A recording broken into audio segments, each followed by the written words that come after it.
Can you believe that week one of the fantasy football season is here? Now, because it's week one, there's not a lot of people that are worried about the waiver wire just yet. But you gotta remember, we want to stay ahead of the curve. We want to beat our league mates to those league-winning waiver wire claims at some point throughout the season. That's why in today's show, I'm giving you a list of players that you need to keep your eye on. Because at some point here in the 2024 season, they all may become potential must-add waiver wire pickups.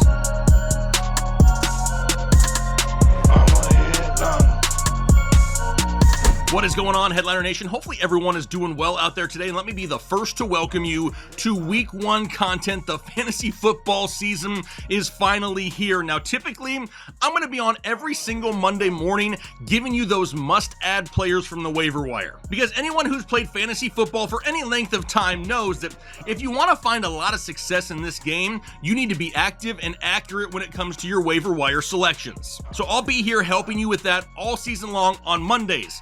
I know this week is a little bit early, but we did it on purpose because there aren't a lot of people out there right now being super active on the waiver wire. The season hasn't technically started yet. But you gotta remember, we want to stay ahead of the curve. We want to beat our league mates to those league-winning pickups from the waiver wire. That's why I put this list together today. These are players that you need to watch very closely in week one. Now, everyone we're talking about in today's show should be available in most redraft leagues. I only went through people with an ownership percentage of under 50%, and in fact, the guy who's owned the highest is only 41% owned in leagues. So I can guarantee you, for the majority of you watching, some of these guys are available right now. So if you're ready to start your 2024 fantasy domination, hit the like button right now because we're about to dive into this list right about now. Malik Washington, wide receiver for the Miami Dolphins, currently only 6% owned in fantasy leagues, and with Odell Beckham already out with an injury, we could see Malik Washington get a chance in the slot a lot sooner than maybe we expected to start the 2024 season. This kid led the country in receptions last year at Virginia with 110. He's an absolute burner. Just another weapon in this Miami offense with 4.4 speed. He was the number one wide receiver last year in college in missed tackles forced. He's ready for this NFL game. He's a great route runner, has great hands. He was an absolute steal in the NFL draft. With Odell Beckham Jr. out, if we can see Malik Washington right around 5+ targets or so in week one, he becomes very intriguing very quickly. Mike Gesicki, tight end of the Cincinnati Bengals, currently only owned in 14% of fantasy football leagues. Now, tight ends in Cincinnati last year were targeted a total of 115 times. Mike Gesicki has always been more of a pass-catching tight end than a blocking tight end. Plus, we've seen a good connection between him and Joe Burrow already in camp. We really need to see, though, how much does Mike Gesicki line up in the slot, if at all, in week one. If we can see him get a couple targets down the field in the first week of the season, he may be an option to pick up after the first couple weeks for some of you that may have missed out on a high-performing tight end during your fantasy football draft. Jalil McKinnon, running back of the Denver Broncos, currently owned 41% of fantasy football leagues, the highest owned guy that we're going to talk about today, and he really showed some flashes in 2023. He had almost 600 total yards and 3 touchdowns in just 107 touches. Now we know that Samaje Perine is gone, and Jalil McKinnon is a very capable pass catcher. We already know that Sean Payton likes to utilize his running backs in the passing game. I love Javonte Williams, but he isn't the most efficient guy on the ground. We need to see how do they split the touches in this backfield in Denver in week one. If Jalil McKinnon can end week one and be anywhere near 12+ touches a game, he's going to require a little bit more attention. And I say that because if anything were to happen to Javonte Williams, Jalil McKinnon could be in line for a huge role if he can produce. Trey Tucker, wide receiver, Las Vegas Raiders, only owned in 5% of fantasy football leagues, and I get it. All of the attention in Las Vegas is around Devontae Adams, Brock Bowers, even Jacoby Myers. But Trey Tucker has been standing out all off-season long. Great speed, great hands. He can win on the underneath routes. He can beat defenders deep down the field. But here's one thing that no one else is talking about. Gardner Minshew loves the slot. And I mean, Same, am I right? But anyway, he liked to utilize Josh Downs last year out of the slot in Indianapolis quite a bit. Josh Downs had 98 targets despite not even being healthy 100% of the season. I'm really watching how Gardner Minshew distributes the ball in week 1. We know that Davante Adams is gonna get his, but what about after Davante Adams? I need to wait and find out how big of a role does Trey Tucker have, because if we see him getting targets in week 1, he may be a sleeper that not a lot of people talked about in the offseason. Jaylen Tolbert, wide receiver for the Dallas Cowboys, only owned in 10% of fantasy football leagues, and I've been talking about this guy for weeks. With Michael Gallup gone, Jaylen Tolbert is a starting outside wide receiver for the Dallas Cowboys. Opposite of Brandon Cooks, we know that CeeDee Lamb is going to be in the slot, but Jaylen Tolbert has only had 39 targets over the first 2 years of his career. However, is constantly on film, in practice, making ridiculous catches look pretty freaking easy. With Tony Pollard and Gallup gone, that frees up 124 targets in this offense. We know the running game isn't going to be as powerful as it once was. We got an aging Ezekiel Elliott and Dalvin Cook and Rico Dowdle in the backfield. Not exactly going to be elite. And if we know anything about the Dallas offense, they like to throw the ball quite a bit. If Jaylen Tolbert can get anything over 5 targets in week 1, especially if there looks deeper down the field, he will be somebody that needs to be added ASAP.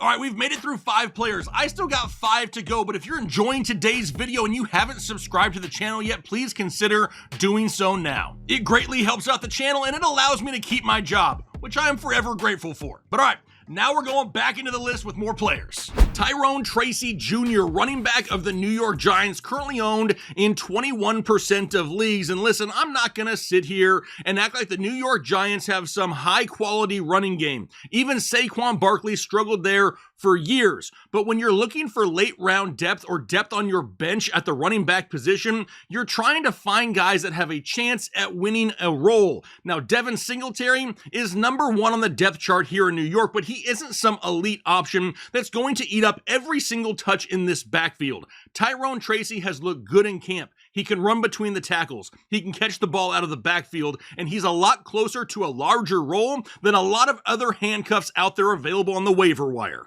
Davian Wicks, wide receiver of the Green Bay Packers, currently owned in only 40% of fantasy football leagues, and he may be one of my off-season darlings, right? I don't know if I talked about anybody else more than Davian Wicks. He showed in 2023 that he could get open, he could make defenders miss, and he could do something with the ball in his hand. From week 11 on last season, he averaged 5 targets, 4 catches, 57 yards, and a half a touchdown per game. Over a 17-game season, that'd be almost 1,000 yards and 8 touchdowns. Christian Watson has proven that he cannot stay healthy and on the field for an entire season. We've already seen Jordan Love look the way of Davian Wicks quite a bit, even in camp here this offseason. Steve Smith, former wide receiver, came out and says, you know what? Davian Wicks reminds me a lot of a younger Davante Adams, and now all of a sudden people are starting to see more and more of him as the preseason went on. If this dude comes out in week 1 and has anywhere near the target share of Christian Watson or Romeo Doubs, he needs massive attention in fantasy football. Bucky Irving, running back, Tampa Bay Buccaneers, currently owned in 26% of fantasy football leagues, but they already have Rachaad White, and he's a great pass catcher. Why did they go out and draft Bucky Irving? Honestly, it's a pretty easy answer. Insurance and depth. There's almost 90 vacated touches in this backfield from Chase Edmonds and Keyshawn Vaughn no longer being there. But where things get really interesting, Bucky Irving has drawn some comparisons to Kyren Williams. Why does that matter? Well, the new offensive coordinator in Tampa Bay is Liam Cohen, who has coached under Sean McVay before. Now, don't get me wrong, Rachaad White, this is his backfield for sure, but Bucky Irving is going to have a role on this offense. He is great in pass protection, and he's going to earn himself some touches. But can you imagine what his potential could be if something were to happen to Rachaad White? This kid could be fantasy gold. If he can go out there and with a healthy Rachaad White in week 1, get anywhere near 10 touches or so, he's definitely a name we need to watch closely. Michael Wilson, wide receiver, Arizona Cardinals, only owned in 21% of fantasy football leagues, and everyone out there is talking about Marvin Harrison Jr. and Trey McBride, even Greg Dortch, but very few people are paying attention to second-year wide receiver Michael Wilson. We talked about this kid's potential a ton last year. All he needs is some targets, some volume in this offense, and he's going to pop. Well, we know his teammate Zay Jones has already been suspended. We know the Cardinals are going to be throwing the ball a lot in 2024. Defensive attention, they're going to be focused on Marvin Harrison Jr. and Trey McBride. Michael Wilson averaged almost 15 yards per reception last season. He had 565 yards and 3 touchdowns and only played more than 50% of the snaps in 12 games last season. Here in week 1, I'm really paying attention to the target share between Michael Wilson and Greg Dortch. If for any reason we see Michael Wilson utilized more in this offense than Greg Dortch to start the season, he needs to be somebody that's added to a watch list immediately on your waiver wire.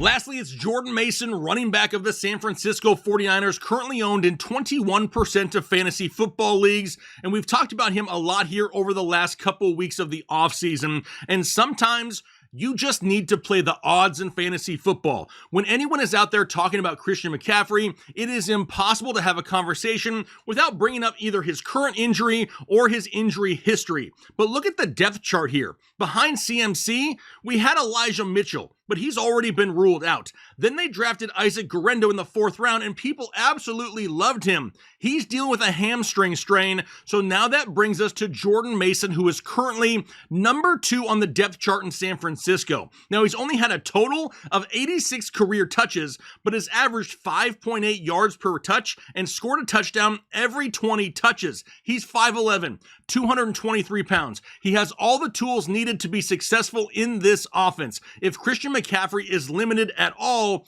or just doesn't look 100% healthy in week 1, Jordan Mason is going to be an absolute priority add in week 2. It's the San Francisco offense. It doesn't matter what running back you plug in, they're going to find success. It's the entire reason we even know who Elijah Mitchell is, or Raheem Mostert in the past, or Jeff Wilson. They have a system in San Francisco that just makes running backs successful. So if you get touches there, those are fantasy assets.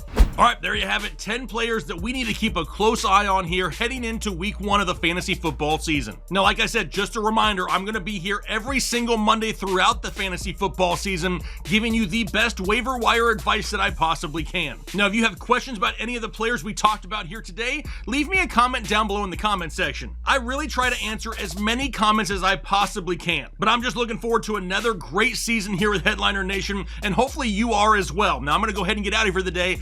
I got a crap ton of football stuff to research. Hopefully you enjoy the rest of your day, and then most importantly, do your part to make the world a better place.